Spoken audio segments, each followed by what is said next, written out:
Hello বন্ধুরা, good morning. আজকে আবারও একটি নতুন দিন শুরু করছি তোমাদেরকে সঙ্গে নিয়ে। আশা করছি তোমরা সকলে খুব ভালো আছো আর আমরাও বেশ ভালো আছি। আজকে হলো বৃহস্পতিবার আর এখন ঘড়িতে বাজছে সকাল 6টা।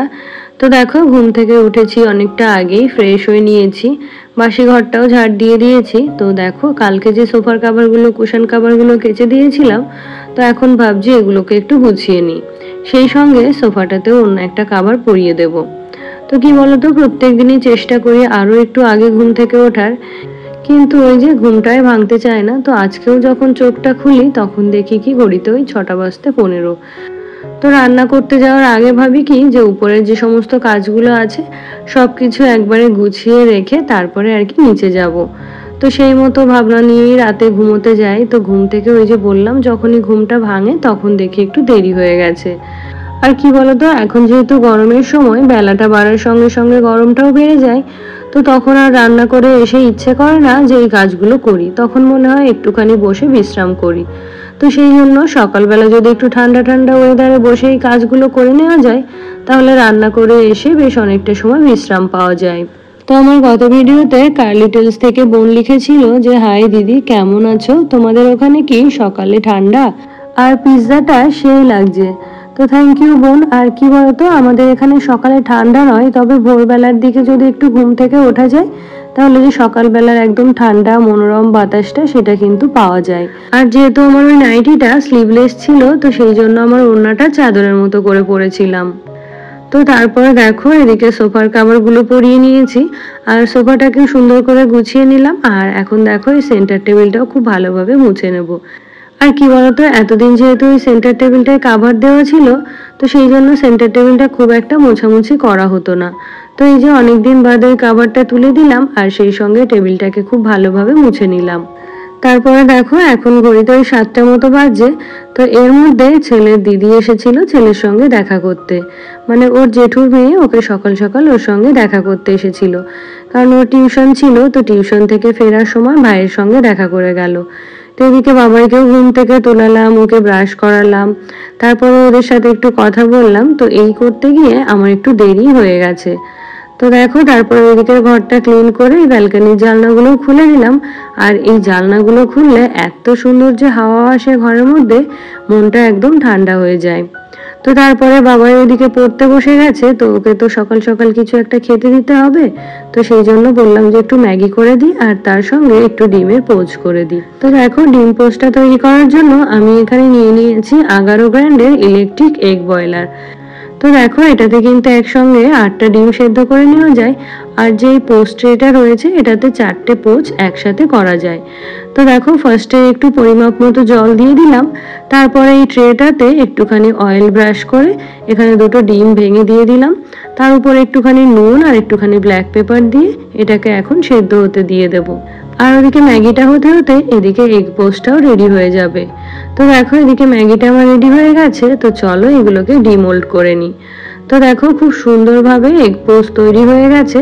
আর বিশেষ করে এর শেপটা যে এত সুন্দর যে বাচ্চারা দেখলেই কিন্তু খুশি হয়ে যায়।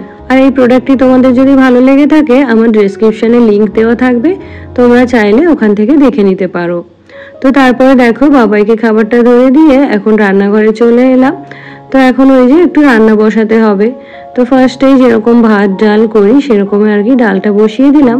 তো তারপরে চলো দেখে নিই আজকে কি দিয়ে কি রান্না বান্না হবে। তো এই যে মা কিছুটা সবজি রাতেই কেটে রেখেছিল, আর কিছুটা সবজি এখন আমাকে কেটে নিতে হবে।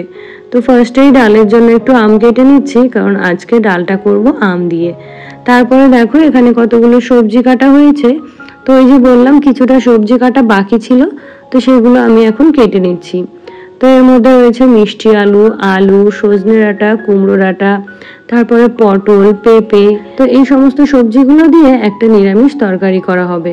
তো কি বলতো, যে সমস্ত সবজি বা তরকারি সকলের বাড়িতে সবাই খেতে পছন্দ করে, তো সেইগুলোই কিন্তু ঘুরিয়ে ফিরিয়ে সেই বাড়িতে রান্না করা হয়। তো এদিকে তো সবজিগুলো কাটা হয়ে গেল। তো এখন সবজিগুলোকে খুব ভালোভাবে ধুয়ে নিতে হবে। তো এর মধ্যে যেহেতু ওই যে কুমড়ো ডাঁটা রয়েছে, তো সেই জন্য এটাকে 4টে-5টা ধোয়া তো দিতেই হবে। আর ওদিকে ডালটাও হয়ে গেছে। তো ডালটা আগে ফোড়ন দিয়ে নিয়ে তারপরে আর কি সবজিটা রান্না বসাবো। আর মাছের ঝোলটাও সেই সঙ্গে করে নেব, যেহেতু গতকালকেই মাছটা রাখা ছিল, তো সেই জন্য আজকে আর রান্নার মধ্যে কিন্তু ব্রেক নিতে হবে না। তো আমার গত ভিডিওতে সুস্মিতা দিভাই লিখেছিল যে এখনকার ইলিশ মাছ টেস্টি ছিল। হ্যাঁ গো দিভাই, ইলিশ মাছটা কিন্তু খুব ভালো ছিল খেতে। আর আমার শ্বশুর শাশুড়ি দুজনই মাছটা খেয়ে কিন্তু ভীষণ ভালো বলেছিল। তো তারপরে দেখো এই যে নিরামিষ তরকারিটা করব বললাম, তো ওটার জন্য একটুখানি কালো জিরে, একটুখানি রসুন গ্রেট করে দিয়েছি, আর দিয়েছি কয়েকটা চেরা কাঁচা লঙ্কা। তারপরে এই যে সবজিগুলো দিয়ে এখন নুন, হলুদ, লঙ্কা গুঁড়ো, জিরে গুঁড়ো এগুলো দিয়ে খুব ভালো করে সবজিগুলোকে ভেজে নেব। দিয়ে আর কি জল ঢেলে দিয়ে সবজিগুলো সেদ্ধ হয়ে এলেই তরকারিটা রেডি হয়ে যাবে। তো আমার গত ভিডিওতে রিমা দিদিভাই জানতে চেয়েছে যে দিদি তুমি সকাল সকাল চাদর কেন পরে থাকো গো, নাকি ওটা ওড়না? তো ওটা চাদর নয় গো, ওটা ছিল ওড়না। তো ওই যে আগেই বললাম যে যেহেতু আমার নাইটিটা স্লিভলেস ছিল, তো সেই জন্য যেহেতু ছাদে গেছি খোলামেলা জায়গা, তো সেই জন্য ওড়নাটাকে চাদরের মতো করে আর কি পরে নিয়েছিলাম। তো তারপরে দেখো ওদিকে সবজিটা হচ্ছে, আর এদিকে মাছ রাখা হয়েছিল সিলভার মাছ, মানে সিলভার কার্ভ যেগুলো হয় সেগুলো। তো সেগুলোকে আমি এখানে খুব ভালোভাবে নুন হলুদ মাখিয়ে নিলাম। আর এদিকে দেখো সবজিটা খুব ভালোভাবে ভাজা হয়ে গেছে, আর এখন একটু গরম জল দিয়ে দিলাম। তো তারপরে দেখো এখানে তরকারিতে জল দিয়ে দিলাম, আর এদিকে ভাতটাও নামিয়ে নিয়েছি। তো তারপরে দেখো সবজিগুলো খুব ভালোভাবে সেদ্ধ হয়ে গেছে, আর এখন তরকারিটা নামিয়ে নিলাম।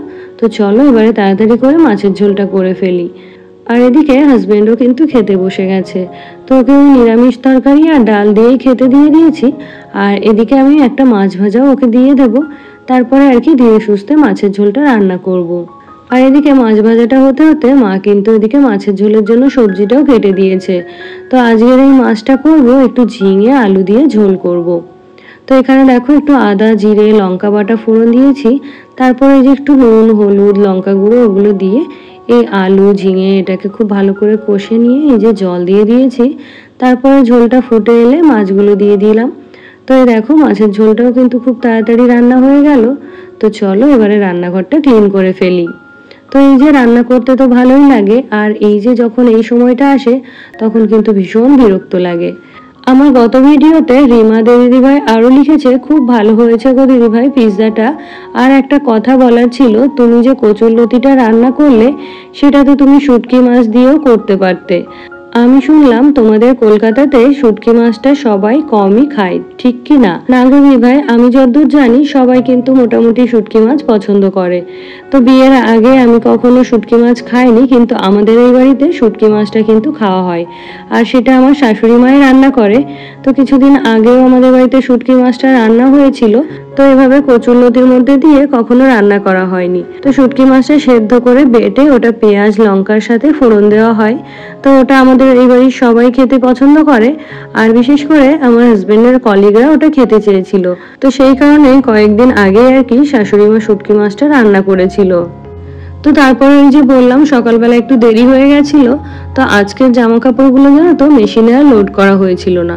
তো ওই যে রান্না বান্না কমপ্লিট করে রান্নাঘরটা ক্লিন করে এসে মেশিনে জামা কাপড়গুলো দিয়ে দিলাম, আর এই ঘরটাও সকালবেলা আর কি গোছানো হয়েছিল না। তো ওই যে বললাম ওদের সাথে কথা বলতে বলতে একটু দেরি হয়ে গেছিল, তো সেই জন্য এই কাজগুলো এভাবে রেখেই আর কি রান্না করতে চলে গেছিলাম।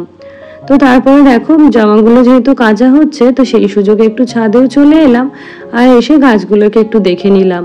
তো গাছের মাটিগুলো বেশ ভেজাই হয়েছে, তার জন্য জলটা দেওয়ার আর দরকার হলো না। রেশমিস জার্নি থেকে দিদিভাই লিখেছে পিৎজাটা দারুণ হয়েছে। তো থ্যাংক ইউ দিদিভাই। তো তারপরে দেখো চলে এলাম বেডরুমে, আর এই যে দেখতে পেলে সকালবেলা হাজবেন্ড কিন্তু কিছুটা বিছানা গুছিয়ে রেখে গেছে। তো ও তো ওর মতো করে গুছিয়েছিল, আর এখন একটু আমি আমার মতো করে গুছিয়ে নেব। তো এখন ঘড়িতে বাজে ওই 9:30 মতো। তো হাজবেন্ড তো 9টার সময় বেরিয়ে যায়। তো ও যাওয়ার পরে রান্নাঘরের সমস্ত কাজকর্ম কমপ্লিট করে উপরে আসতে আসতে আমার ওই 9:30 বেজে যায়। তো উপরে এসে ওই যে কিছু কাজ বাকি ছিল ওগুলো গুছিয়ে নিলাম। আর কালকে যেহেতু এখানে পিৎজা করা হয়েছিল, তো রাতে না খুব ভালোভাবে রান্নাঘরটা আর কি ক্লিন করা হয়নি। তো এখন সেই জন্য রান্নাঘরটা ভালো করে মুছে নিচ্ছি। আর এদিকে ওই যে জলের বোতলগুলো খালি পড়ে রয়েছে। তো সকালে ওগুলো ভেবেছিলাম জল ভরে যাব, কিন্তু এই কাজগুলো সমস্ত গুছিয়ে রেখে যদি নিচে যেতে হতো তাহলে কিন্তু ওই রান্না বসাতে দেরি হয়ে যেত।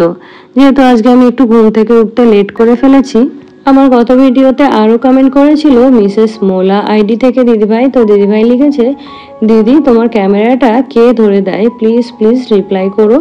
তো আমার ক্যামেরাটা কেউ ধরে দেয় না গো, কারণ আমার ছেলে এখনো খুবই ছোট, ও কোনো ক্যামেরা ট্যামেরা ধরে দিতে পারে না। আর হাজবেন্ড তো তোমরা জানোই সকালবেলা অফিসে বেরিয়ে যায়, আর বাড়িতে থাকে আমার শ্বশুর শাশুড়ি।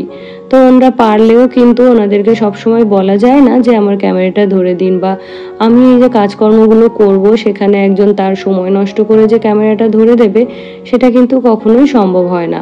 তো এই যে আমার ক্যামেরা স্ট্যান্ড রয়েছে, তো ওগুলোকে একটু সেট করে জায়গা চেঞ্জ করে করে আর কি তারপরে আমি ভিডিও শ্যুট করি। তো তারপরে দেখো অনেক দিন বাদে আমার এই রান্নাঘরটা পরিষ্কার করতে এলাম। তো যেহেতু এখন আর এখানে রান্না বান্না হয় না, তাই কিন্তু খুব বেশি ক্লিন করতে হয় না। আর ওই ক্লিন করা বলতে শুধুমাত্র গ্যাস ওভেনটা আর ওই কিচেন স্ল্যাবগুলো মুছে চলে যায়, তবে ক্যাবিনেটগুলো কিন্তু খুব ভালোভাবে আর কি মোছা হয় না।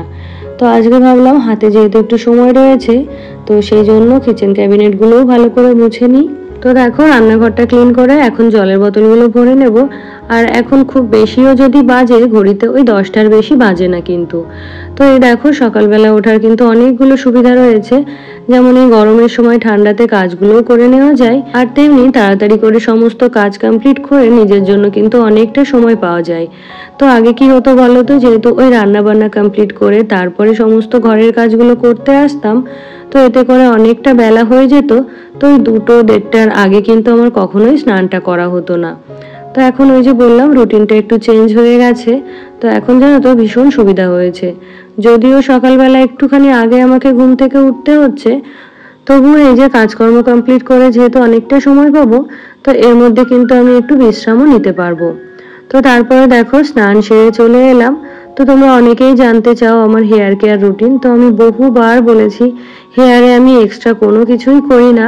এই যে প্রত্যেকদিন শ্যাম্পু করি, শ্যাম্পুর পরে প্রত্যেকদিন হয়তো কন্ডিশনারটাও দিই না, কিন্তু সিরামটা দিই। আর কন্ডিশনার হয়তো সপ্তাহে একদিন আমি ইউজ করি, আর সিরামটা তো প্রত্যেকদিন শ্যাম্পু করার পরে এই যে একটু ভেজা চুলে সিরামটা অ্যাপ্লাই করে নিই। এতে করে চুলের যে জটগুলো থাকে ওগুলো কিন্তু খুব সহজেই ছাড়িয়ে যায়, আর চুলটা ভীষণ স্মুথও কিন্তু হয়। আর জানো তো বড় চুল তো আমরা সকলেই পছন্দ করি, কিন্তু শুধুমাত্র বড় চুল রাখলেই হলো না, সেটাকে ঠিকঠাকভাবে মেনটেন করতে হয়। আর কি বলতো, বড় চুল রাখার সব থেকে বড় সমস্যা হলো চুলগুলো খুব তাড়াতাড়ি জট পাকিয়ে যায়, আর ওই যে শ্যাম্পু করতে একটু কষ্ট হয়। তো এই যে শ্যাম্পুটা যদি আমরা শাওয়ারে করে নিতে পারি, তাহলে আমার মনে হয় কষ্ট অনেকটা কম হয়।